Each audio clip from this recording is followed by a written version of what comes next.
Please be open. Please be open. Yes, yes, they're open. Oh, I'm so excited. This is one of my favorite places in the entire world. It's a bookstore, but also a coffee shop. But they have so much more than that. Come on, I'll show you. Check this out. As you enter, there's a big archway made out of books, and you walk under it when you first come in.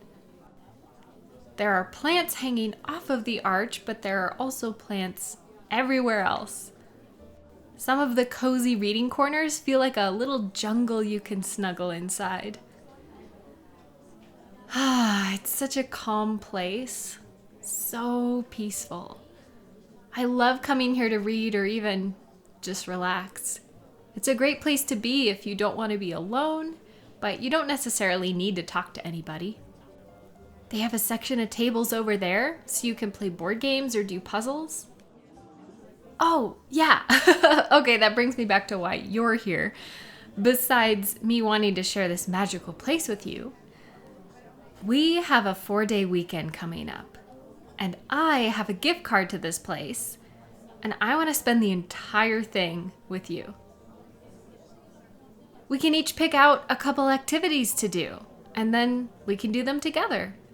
I thought it would be nice to learn a bit more about each other and the stuff we're into, and it's just fun to spend time with you. Oh, well, there's no rush to decide. You can look around for a bit.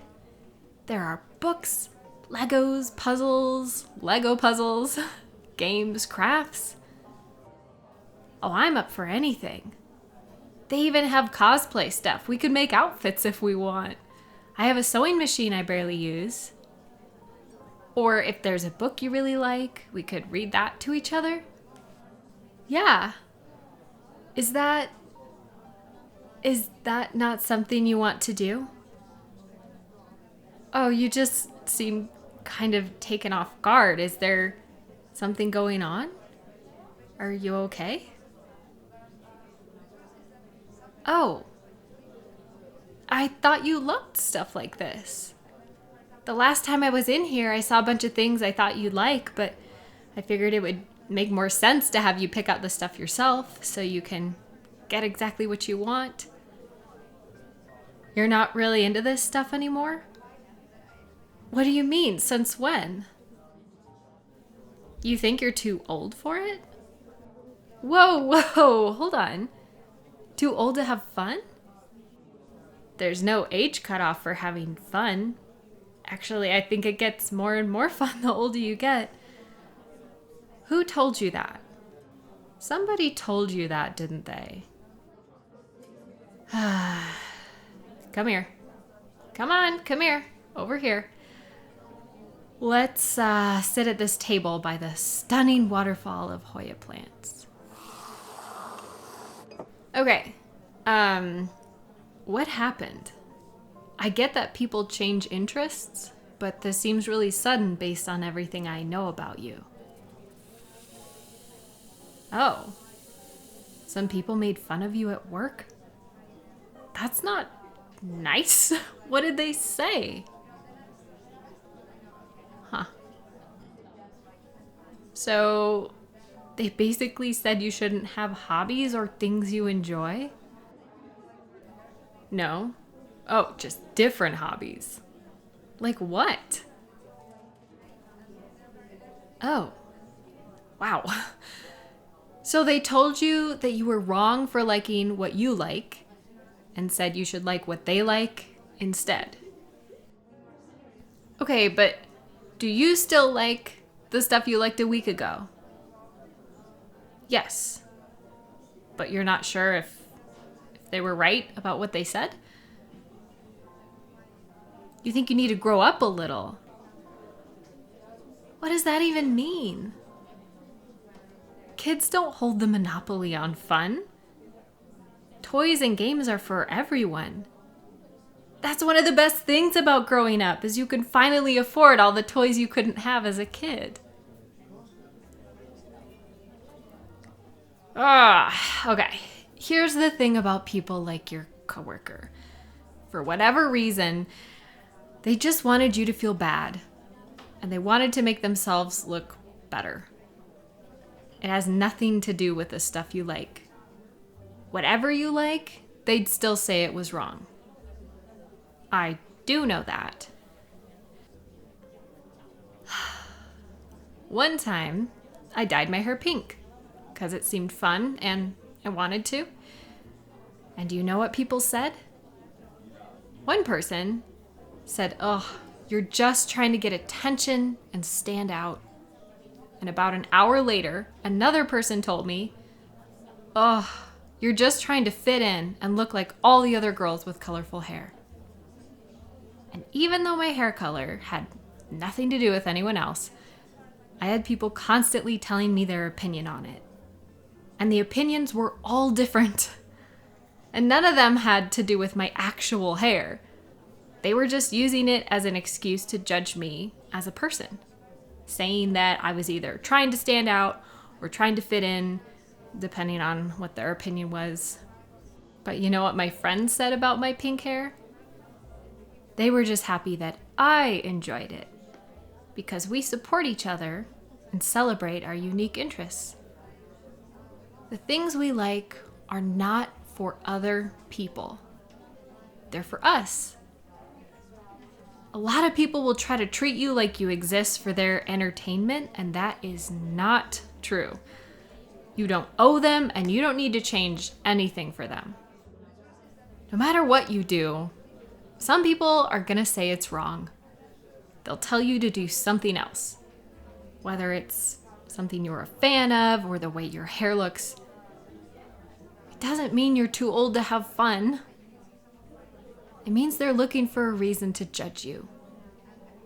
But you shouldn't let that affect the way you live your life. It is mean, and it's wrong. But you didn't do anything wrong. So you shouldn't feel bad about it. If you like what's popular, people will complain. If you like what's not popular, people will complain. They're gonna complain no matter what you do, unfortunately. It's not good to spend time around people who are mean to you just because you like different stuff than they do. That's very limiting, and it's also not really interesting. If people are telling you what to like, that's some weird projection. They should be asking you what you like and be curious about it. That's something actual friends do. Getting made fun of sucks. It doesn't feel good. And it makes me sad to hear that other people's judgment made you question if you should enjoy something that you really do like. It's not your job to make other people understand why you like it. And it's not even any of their business. I'm getting so worked up. I hate when people make fun of other people. It's so mean. It's so mean. If they're being mean, don't talk about it with them at all. It's got nothing to do with the topic of interest. They're just being garbage people, trying to make you feel bad any way they can. No matter what you say, they're going to start a fight about it. And that's so exhausting. How many people were part of this conversation? And not one of them stood up for you? Yikes. I doubt they all really have the same interests as your rude coworker. They're probably just pretending to because they didn't want to get made fun of too. But that's a heavy sacrifice to make in exchange for enjoying life. I love discovering the unique and interesting things about you. It's fun to hear about stuff you like. Yeah, you've introduced me to so many new fandoms and activities I would have had a hard time discovering on my own. Some of it I'm not really into myself, but I like hearing what you enjoy about it. It helps me get to know you better. And look around. Look at all the people here. All of us like different things. Some interests we share, some we don't. That's something to be celebrated. People are creative. We're way too complex to be put into a box. You are too interesting to give up parts of yourself because someone was trying to make you feel bad. It's not worth it. Forget them. They can't just make up rules of who's allowed to be happy and have fun. If you don't want to pick out anything in the store, you certainly don't have to. But I love you the way that you are. No changes required. And I'm going to be pretty unapologetic in the things I like. And I am telling you right now, we will be sewing at least one cosplay this weekend. You've had a fair warning. There will be sewing and gluing and probably stapling because sometimes I get impatient. But yeah, they have costume kits. Yeah. You can always be yourself around me, and I will always support that. Don't believe anyone who tells you you're not allowed to be happy. It's just not true. And we are surrounded by people who are having fun, and I say we go join them.